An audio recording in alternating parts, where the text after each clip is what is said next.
All right, let's get through a little bit more of that. But before we do, let's look at this. You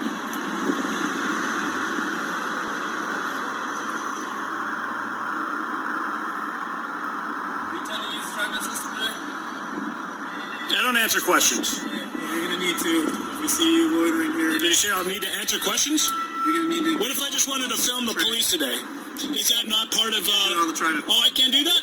What if that was my intention today? That's trained. Did you just cuss at me? I did. Why did you cuss at me? I didn't cuss at So you. if we see you loitering around here and not getting on a train or bus, we're gonna issue an exclusive. So filming Trimet officers is not using Trimet property. And you cussed at me. Okay, thanks, boss. And your name is? Your name? Identify? Deputy Smith? Okay. All right, what you just saw there was a First Amendment violation. Okay, it's legal to film the police anywhere, and he did have valid fare. I know that for a fact. And they said if you don't get on a train, we're going to exclude you. So they threatened him with exclusion if he continues to film. And that's a First Amendment violation. That's a violation of his civil rights. Now, he didn't push it because he doesn't want to push it. But that right there is a violation of civil rights.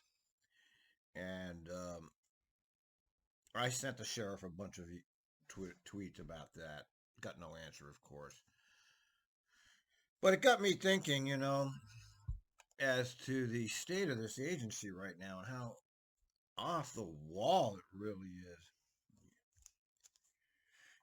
How things are just off the wall. I mean, all of government is unaccountable and does what it wants. We already know that. It's not a surprise to any of us. We know that they do what they want. They don't care what we think, and that's just the way it is. But TriMet likes to present this face as if there's some kind of human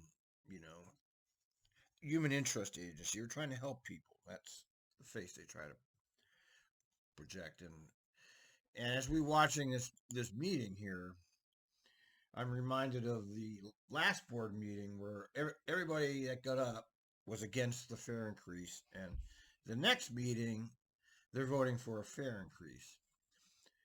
And then I looked at the salaries, and we have 7 pages, 35 people per page. So that's how many. Let me just do a quick calculation here. We have 7 pages.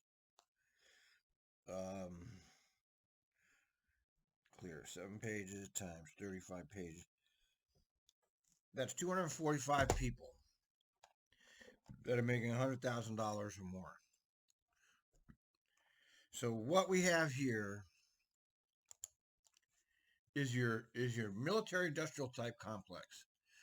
I've always said, well, the public transportation industrial complex is nowhere near the same level of evil as the military industrial, but actually it is. It's because we know because we listen to the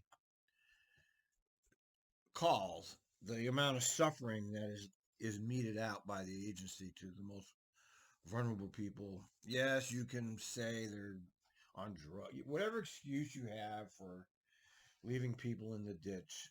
They're people and they don't deserve to be in the ditch, and that's what they're doing. At the same time, the service is horrible, constantly canceled, delay after delay after delay. And they're hassling people for the 250. And you have 245 people making over 6 figures. Some of those are significantly over, the executive class and all those people, the operators. I mean, it's the most operators I've ever seen since I've been looking at this that have made over 100 grand. And we know why that is, because there's not enough operators, so it's basically unlimited overtime. So what you have here with the TriMet is a tax-funded agency sucking the tax money out of the public, providing very little service, killing them all, a bunch of cops out of control, and an executives who just don't have a clue, or they're just pathological liars, and I guess they're actual pathological liars. and it's shocking to see. I mean, it's shocking to me. I guess I'm one of the weirdos who I actually care about people, and this place doesn't. And that's what I guess my point is. Let's see how much more we can get through this. It's taking me forever because I can't take this. Okay, this is hard to take.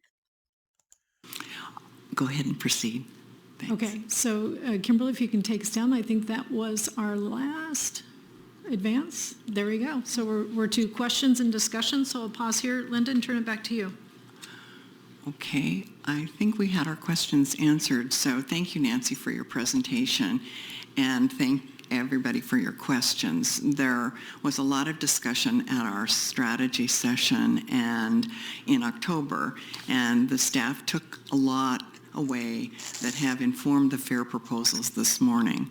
General Manager Dessou, can you please go over the feedback that you heard and informed this meeting's proposals? Thank you. Yeah, thank you, President Simmons. Let me capture for you and the board what I heard and staff as we went away from the last board strategy session. We all watched the last board meeting, and we saw all the open members get up there and oppose this. There's going to be no public sympathy for this. We know that. But we know how it goes. They pretend they're... It's interesting that... Oh, and before we continue with this, it's interesting because good old Jarrett Walker, I mean, well, I disagree, but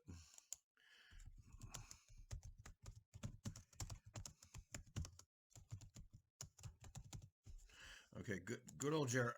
That's the guy that should have been the fucking general manager. All right. You want somebody who's smart. This is the guy right here. He grew up in Portland. The fucking guy's got a brain. Okay, he should have been the general manager, but he's not interested. He's not. He doesn't want to be part of technocracy, and I understand that. Anyway, we're having all these discussions, and he's doing all these posts. You know, it's funny how he is.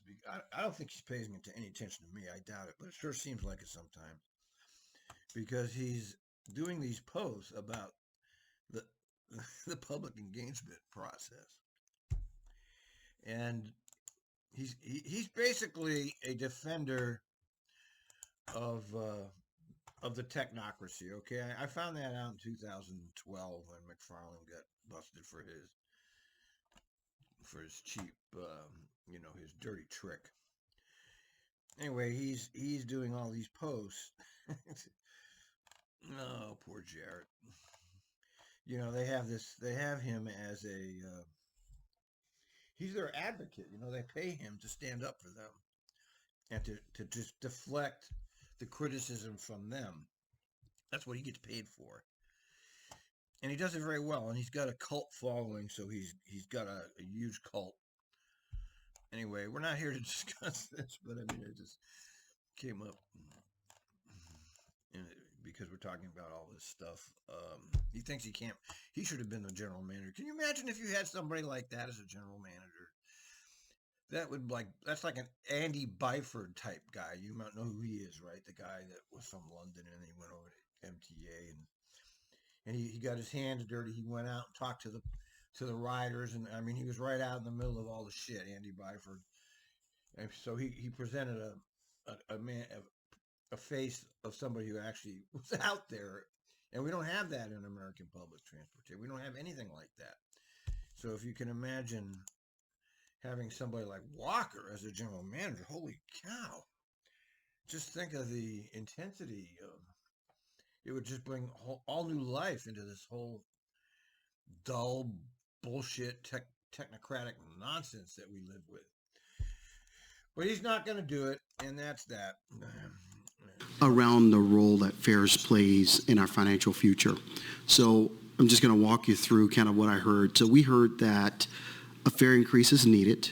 Didn't know when and how much for a number of reasons, including that our revenues are not covering. Look at Sam stumbling through it. Sam is like the opposite of a Jarrett Walker. He can't. He's not smart. I'm sorry, Sam. I like you. You're probably a very nice man, but you're not particularly smart, and it shows. Our expenses, and also it's been 10 years since we raised our adult fare. We know that a fare increase is part of our strategic financial plan. Also, it's part of our business plan, and it's part of the financial forecast that Nancy talked about a little bit. We also heard from you that we need to increase our fare evasion efforts, not only for. No, you don't. This is where they really go off the rails. This is not true. They need what if they want to do this, okay? All they need to do is have inspectors on platforms checking fares of people waiting for trains, and if they don't have a fare, they're going to have to leave. What they're doing is police state entrapment, okay? And I've made this point for many, many years. This is not about, the fares are not about the fares. They're about police state entrapment. People don't understand that. But this system is set up to trap you. You walk on and, and hope that they don't get on. I mean, just have conductors on the train selling fares. Just have inspectors on the platform selling fares or making sure they have fares. Cut out this entrapment shit. And they're going in the exact wrong direction that they should be. But this is not just them. I'll say it again. This is all of the districts are doing the exact same thing. So either they're coordinating themselves or they're getting directions from higher up.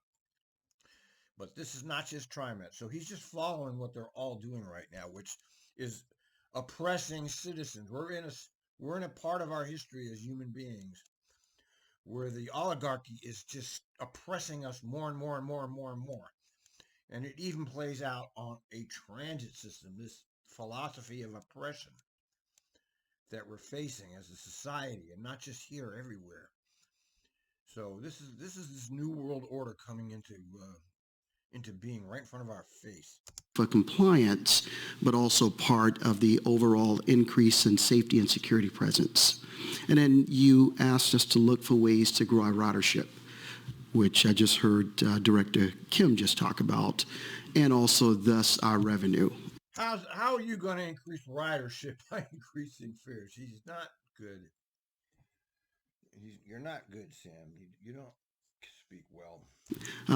We also heard that we need to make sure that our fare mitigation efforts are known to those who need it most, and we should look at our business partners and also our jurisdictional partners to see if there are any other funding resources that we can tackle. And you see, they will not redistribute funds now. They want new funds. That's the problem with these tax-funded organizations. Once there's a revenue stream, they won't change the revenue streams. They want new revenue streams. And Americans are particularly stupid people who actually vote to tax themselves, give their money willingly to the government, which is insanity. I mean, you're insane to ever vote a tax increase on yourself. Give your money to a goddamn charitable organization. Don't ever give it to the government. We heard some discussions from some of you about free fares and a fareless system. As I talked through with some of the board members, there wasn't a lot of support there, but I want to just bring it forward that I heard it. Also had one-on-one meetings with each of you. I heard it, but there's no support. Yeah, there's a lot of support for it, but not from you people. In the weeks since the strategy session, and I heard your thoughts about our fares. And with all that information, you directed me to develop a few proposals for you to consider. And hopefully with your direction today, we can begin engaging the community in a thoughtful manner around this very important issue.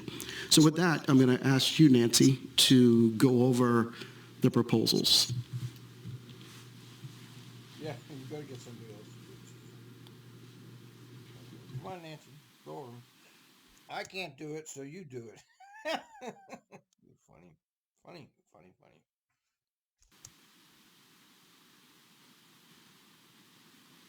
Where's Nancy? Oh, she's Okay, we'll advance one. All right. So our fare increase policy. What a great hairdo. You look like me, Nancy. It's kind of like my hairdo, except I don't have any hair on the top. Policy and process goals. Foremost, we need to ensure that our fares are available to support our transit service, our ridership growth, system sustainability. Your ridership growth. I mean, you don't have a system. Okay, this is what I really object to in all of this is that their system is in shambles right now, and they're talking about all these things before they get their system operational again. This is what really insults me. Safety, reliability, and accessibility for all. All the while, No safety, there's no reliability, and there's no accessibility for all. we also have to address inflationary costs of providing that service in our footprint. We also need to increase our overall revenue, including our fare box recovery ratio, in support of those operations. No, you don't. And we need to align with our business plan, our strategic financial plan, and our financial forecast. Says who? Advance. We heard from you from the previous meeting that you wanted to hear more from us on expanded fare mitigation. We're looking at bolstering our reduced fare signups, so increasing the number of participants, but active participants, not just signups, but getting people out there on our system. We also propose using more STIF funds to reduce the impact of the fare increase on the honored citizen youth as a mitigation factor. So Director Lewis specifically addresses your question that you had a minute ago.